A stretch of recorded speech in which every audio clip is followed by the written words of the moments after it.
بسم اللہ الرحمن الرحیم۔ آج ہم جس موضوع پر بات کریں گے وہ ہے الجرح و تعدیل کا آغاز و ارتقاء۔ الجرح و تعدیل جو علم ہے، الجرح و تعدیل، اس علم کا آغاز تو پیارے آقا علیہ الصلوۃ والسلام کے عہد مبارک میں ہی ہو گیا تھا، جب آپ صلی اللہ علیہ وآلہ وسلم نے حضرت عبداللہ بن عمر رضی اللہ تعالیٰ عنہ کی تعریف کی تھی اور دیگر صحابہ اکرام کی تعریف کی تھی، اور جو شخص بہتر نہیں تھا اس کے بارے میں فرمایا کہ یہ شخص اچھا نہیں ہے، بئس اخو العشیرہ۔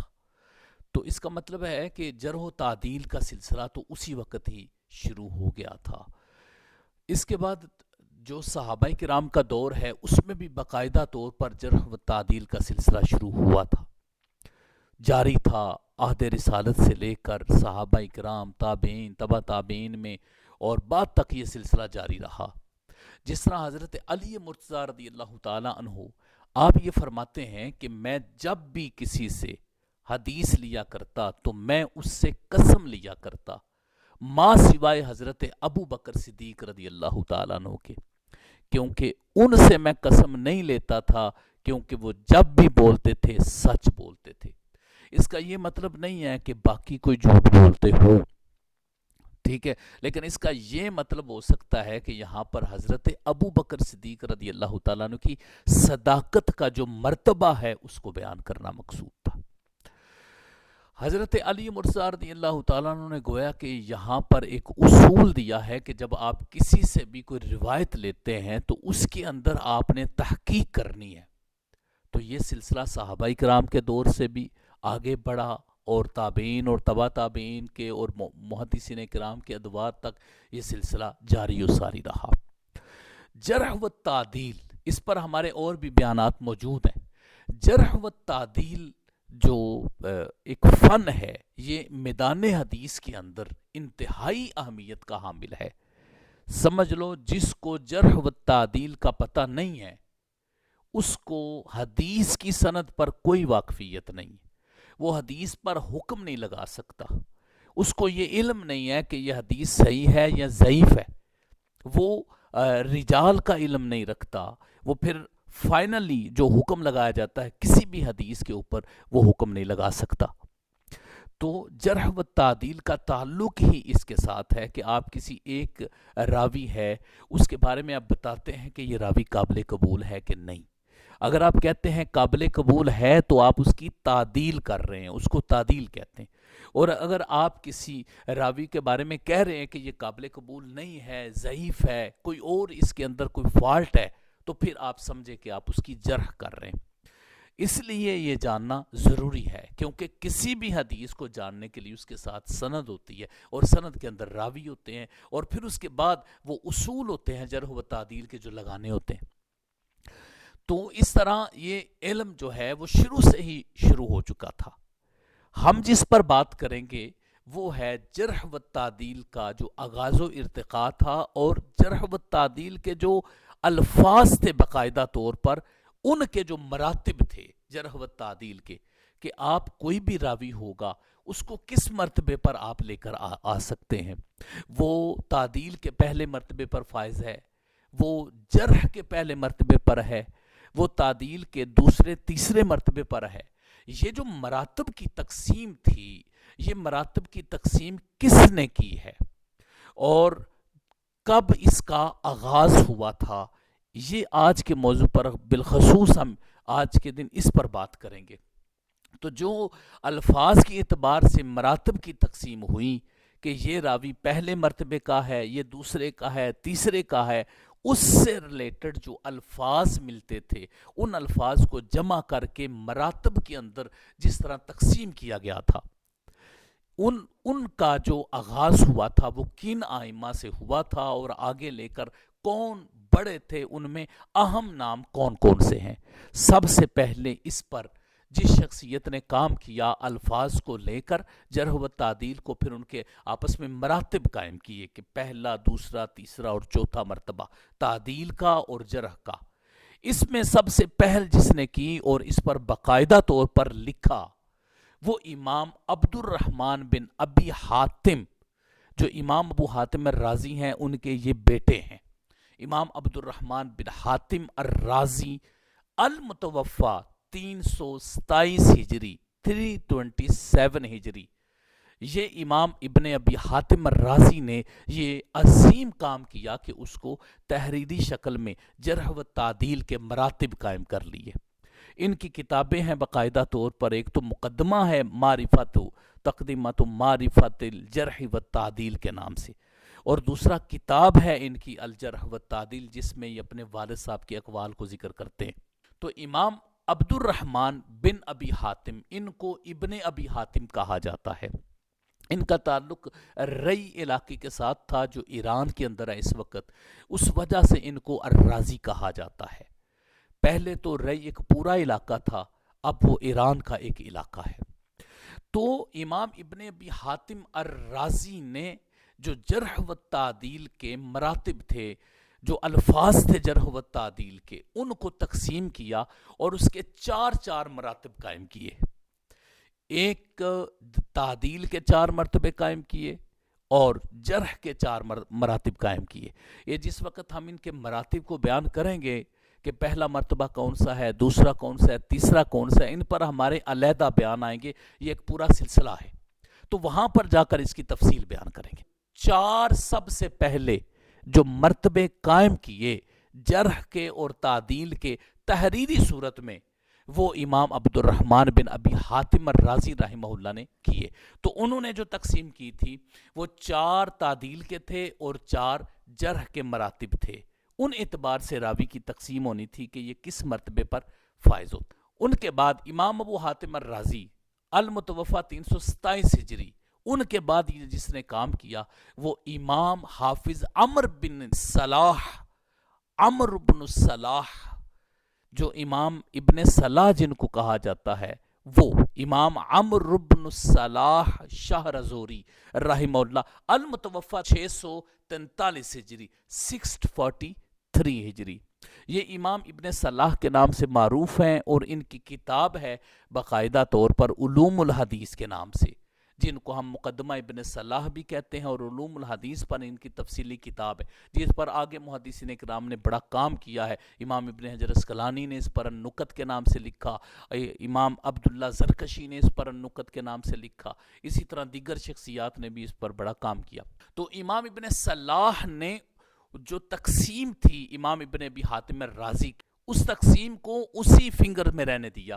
یعنی 4 مراتب تعدیل کے اور 4 مراتب جرح کے، لیکن ان مراتب کے اندر الفاظ کا اضافہ کر دیا۔ جتنے الفاظ ابن ابی حاتم الرازی نے ذکر کیے تھے، انہوں نے ان مراتب کے اندر الفاظ کا اضافہ کیا کہ یہ مزید الفاظ پہلے مرتبے میں ہیں، دوسرے میں ہیں، تیسرے میں ہیں، چوتھے میں ہیں، تو گویا انہوں نے ذخیرہ الفاظ کا اضافہ کر دیا امام ابن صلاح نے۔ ان کے بعد امام شمس الدین زاہبی رحمہ اللہ المتوفا 748 ہجری 748 ہجری کو امام شمس الدین زاہبی رحمہ اللہ نے اس پر کام کیا، اور آپ نے اس کام کو آگے بڑھایا۔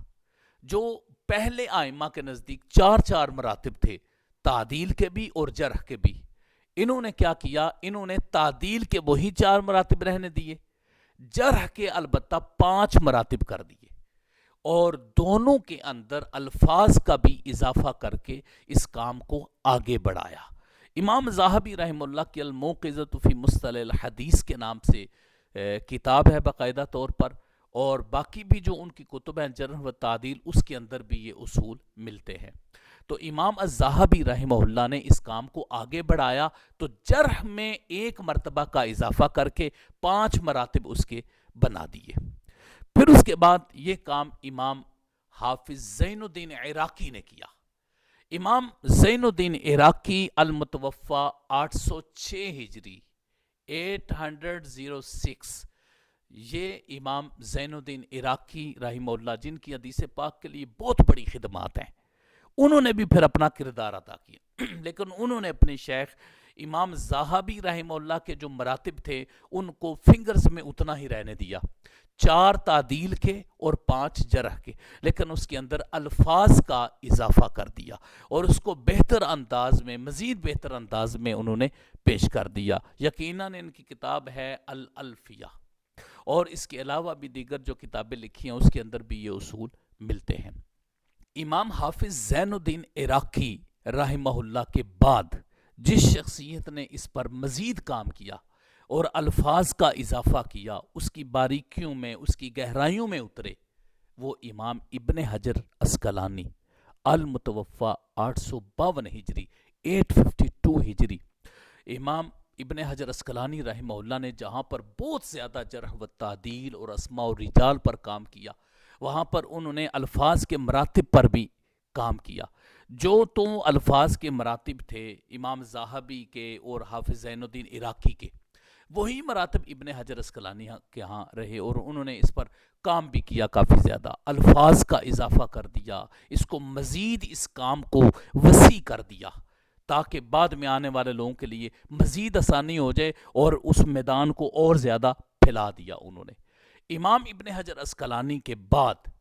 امام عبد الرحمن سخاوی رحمہ اللہ نے، انہوں نے بھی اس میں کافی اضافے کیے،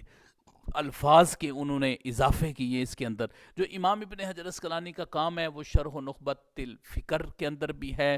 اور اس کے علاوہ النکت علی مقدمہ ابن صلاح کے اندر بھی ہے، وہاں سے اس کا مطالعہ کیا جا سکتا ہے۔ اس کے علاوہ جو امام عبد الرحمن سخاوی ہیں، انہوں نے جو الفاظ کے اضافے کیے اور اس میدان کو مزید وسیع کیا، ان کی بھی یقیناً کتاب ہے فتح المغیث، جو امام زین الدین عراقی کے الفیہ کے اوپر ہے، اس کی تشریحات میں، اس کی شرح کے اندر ہے فتح المغیث۔ ایک تو ان کی یہ کتاب ہے، دوسرا المتکلمون فی الرجال کے نام سے۔ یہ امام عبد الرحمن سخاوی رحمہ اللہ نے جرح و تعدیل کے جو الفاظ ہیں ان کے اوپر جو کام کیا اور ان کو مختلف مراتب کے اندر جو تقسیم کیا، تو اس طریقے سے یہ مراتب اس کے بعد پھر مزید بڑھے، اور آگے محدثین کرام نے مزید اس کے اوپر کام کر کے ان مراتب کو مزید تقسیم کیا تاکہ ایک جو صحیح سمت ہے اس کا پتہ چل جائے کہ یہ راوی اب کس مرتبے میں آتا ہے۔ تو انشاءاللہ دوسرے بیان کے اندر جب ہم اس کے مراتب بتائیں گے تو اس کے اندر ہم بتائیں گے کہ فائنلی جو مراتب ہیں اب یہ کتنے حصوں میں تقسیم ہو چکے ہیں، اور ان کے الفاظ پر ہم گفتگو کریں گے علیحدہ علیحدہ، کہ پہلا مرتبہ اس کے الفاظ ہے اور ان کی اہمیت کیا ہے، دوسرا مرتبہ کیا ہے، تیسرا مرتبہ کیا ہے۔ ان مراتب کے اوپر باقاعدہ طور پر یہ سلسلہ ہمارا جاری ساری ہو۔ تو انشاءاللہ العزیز یہ ہم اس کام کو آگے بڑھائیں گے۔ آج کے دن میں ہم نے جن شخصیات کا ذکر کیا کہ جنہوں نے اس کا باقاعدہ آغاز کیا اور اس کام کو آگے لے کر بڑھے، ان میں امام ابن ابی حاتم الرازی پہلے نمبر پر ہے، پھر اس کے بعد معروف شخصیات میں امام ابن صلاح ہیں، ان کے بعد امام زین الدین عراقی ہیں، پھر امام ابن حجر اسقلانی ہیں، اور ابن صلاح کے بعد امام زاہبی ہیں، زاہبی کے بعد زین الدین عراقی ہیں، زین الدین عراقی کے بعد ابن حجر اسقلانی ہیں، اور امام ابن حجر اسقلانی کے بعد امام عبد الرحمن سخاوی رحمہ اللہ، المتوفا 902 ہجری۔ تو یہ وہ شخصیات ہیں جنہوں نے جرح و تعدیل پر موجود الفاظ کہ یہ راوی ثقہ ہے، یا یہ اوثق الناس ہے، یا اثبت الناس ہے، ثقۃ ثقہ ہے، ثقۃ حافظ ہے، اس کے لیے الفاظ استعمال ہوئے، لیس بہ باس یکتب حدیثہ، یا اس طرح کے جتنے بھی الفاظ استعمال ہوتے ہیں تعدیل میں، یا جو جرح میں استعمال ہوتے ہیں، اوضع الناس، اکذب الناس کے الفاظ استعمال ہوئے، ضعیف کے الفاظ استعمال ہوئے، اور اس طرح کے جرح کے لیے جو الفاظ استعمال ہوئے، ان کو انہوں نے تقسیم کر کے ان الفاظ کو اس کے مراتب قائم کر دیے۔ کتنا خوبصورت کام کیا محدثین کرام نے اس ضمن میں کہ بعد میں آنے والے لوگوں کے لیے آسانیاں پیدا ہو جائیں۔ اللہ رب العزت ان کے درجات کو بلند فرمائے اور ہمیں بھی حدیث پاک کی مزید خدمات کی توفیقات عطا فرمائے۔ آمین یا رب العالمین۔ وصلی اللہ علی حبیبی سیدنا محمد وآلہ وسلم۔